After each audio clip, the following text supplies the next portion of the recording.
You go and you touch base with them and they ghost you.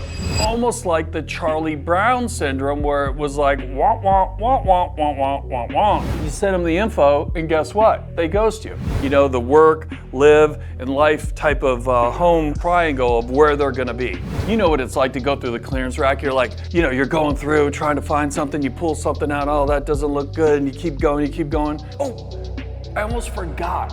Clients ghost you because you bring absolutely no value to the table.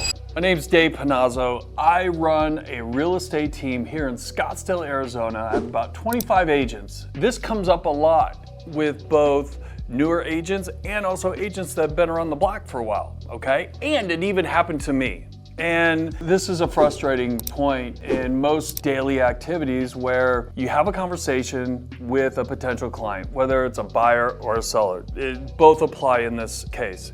And so what happens is you have this conversation with a potential buyer or seller. It goes really well. You feel it went great because you're talking, you're doing all this stuff, and you know, oh my God, you know, I think these people are into me. And then they ask you for, you know, can you send over, you know, what your marketing plan looks like? Can you send over listings, all this stuff? You send it over. And now we think as real estate agents that these people are gonna be like, oh my God, this person's so amazing. I can't wait to get back to them, but they don't. And so what happens is you go and you touch base with them. Maybe it's in your follow-up or the next day or later that day, and they ghost you. Now, again, this used to happen to me, but here's what I found. I wasn't giving them enough value. I wasn't getting them interested enough in what I had to say, so it was almost like the Charlie Brown syndrome, where it was like, wah, wah, wah, wah, wah, wah, wah, wah. Well, I found I was putting people to sleep because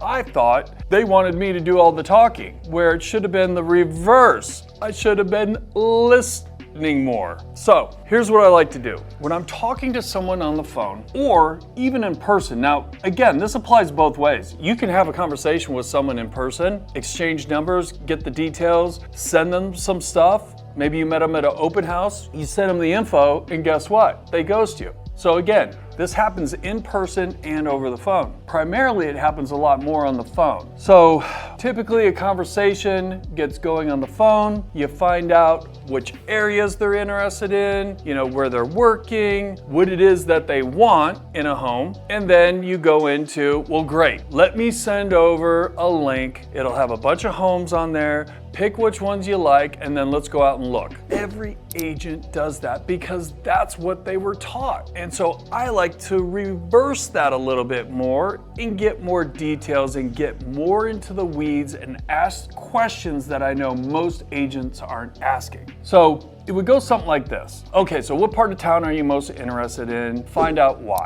Oh, do you work in that area? Oh, great. How long have you been working there? Is it just you or family? Oh no, I have a wife and 2 kids. Great. Are your kids at a school age? Yes, they're in school. Are you trying to keep them in that school district? Because again, people that have children are very particular in what school district they're in or which one they need to stay in. Or one that maybe they're coming in from out of state and they want to be in a certain school district, or there's a charter school, private school, whatever it may be. That's very important to them. And then I like to whittle it down to, so are you working from home or do you have a commute? Where do you work? How long have you been there? How long of a drive do you want in the morning? I like to know the particulars. Then it comes to a point to where now I kind of have a background on what they are all about, what their area they want to be in and what they want for their family. Then the next piece is this, and say it exactly like this. If you could wave a magic wand, what would be the perfect home? Then they'll go into, I want a 4-bedroom, 3-bath, pool, desert views, single story, in a planned community with a gate, community pool, and tennis courts. Then I like to recap with the client, because by recapping with the client, that is showing them that you've been listening and that you've been taking notes. So then I would say, okay, Mr. Customer, stop the video, stop the video, stop the video. Hey, listen, I appreciate you guys watching this video. I hope there's some value here, that you're learning something. Now listen, for you watching the video this long, I'm gonna throw out a special offer. There's gonna be a number number below, 480-757-1848. I want you to text that number, free call. What that's gonna do is gonna notify me, we'll schedule a call, we'll jump on, and guess what? We're gonna find out what it is I can help you with. Zero expectations. This isn't something where you're gonna try to get upsold or any of that stuff. Just a good old-fashioned phone call. Hit that number below, 480-757-1848. Keep watching this video for more value. You're looking for a 4-bedroom, 3-bath, pool, desert views in a community that has basketball, swimming, and you want to be near this school district, and you want to be 30 minutes away from your work. Did I miss anything? Now I'm giving him an opportunity to say, oh, but there's also this is what I need, or that. Here's what I'm gonna do. I'm gonna put together, oh, I almost forgot. See how I did that? Little pattern interrupter. Oh, I almost forgot. I forgot to ask you what your budget was. So I'm adding the price in down at the bottom versus starting at the top. Because most agents like to go, oh, so you're looking for a house? So what's your budget? And then they back into it. I'm leaving price out of it and I'm bringing price in at the bottom. So then when I say, oh, I almost forgot. What's your budget? Well, I'm looking for something in the 1 to 2 million range. Okay, great. So I can better understand exactly what it is I'm looking for. Would you do me a huge favor?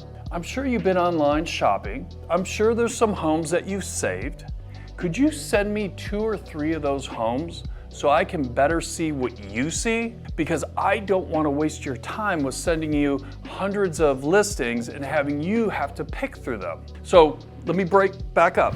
So this is kind of like going to a clothing store and going to the clearance rack.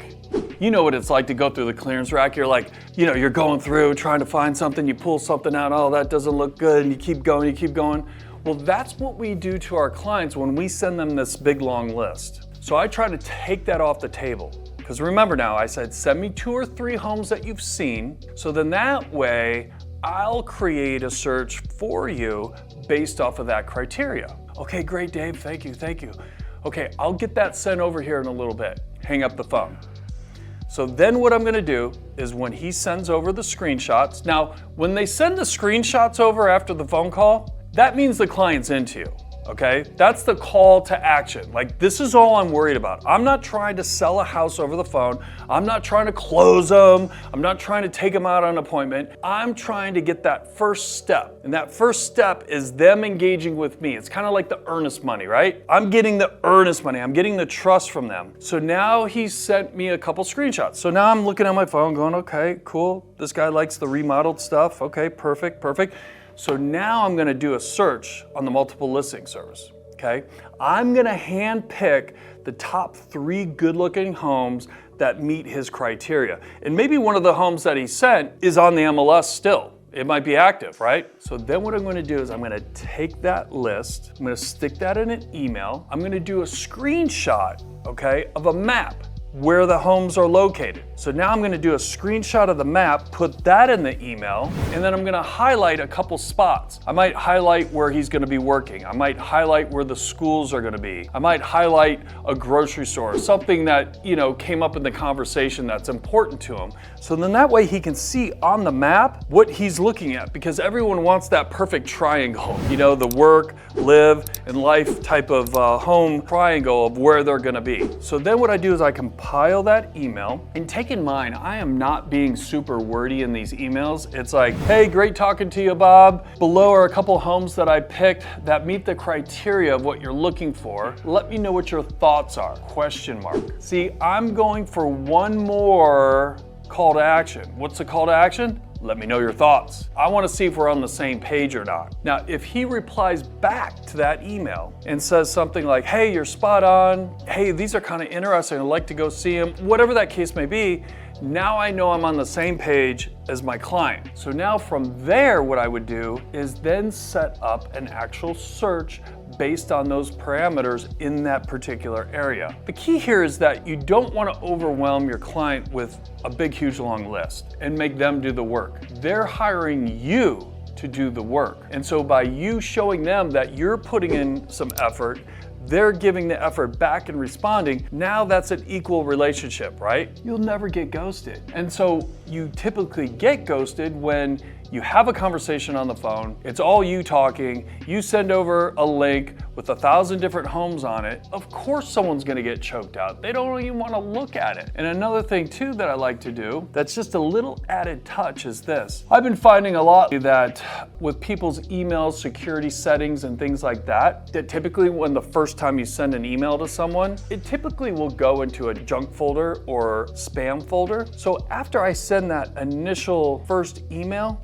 I always like to text the client and just let them know, hey Bob, I just sent you an email. If you don't see it in your inbox, make sure to check your spam folder or junk mail. It might be in there. Great talking to you. Look forward to hearing from you soon. Sometimes you have to let people know what to do. And so by shooting a text, I know he's going to look at that. And by looking and reading his text, he will then go into his email and go, oh, it was hiding out in my junk mail. Boom, he looks at the email, starts responding, and then that's where that conversation comes into play. So if you wanna avoid getting ghosted, try this method. It will not fail you. I've made a lot of great connections that way on just cold calling. Also too, when dealing with people from open houses and things like that, I have found it's just it's a cool way to communicate with your client, and you always know where you're at. Because if you ask someone to send you screenshots and they don't do it, then probably something went wrong on the phone. Now, if you like these tips, if you like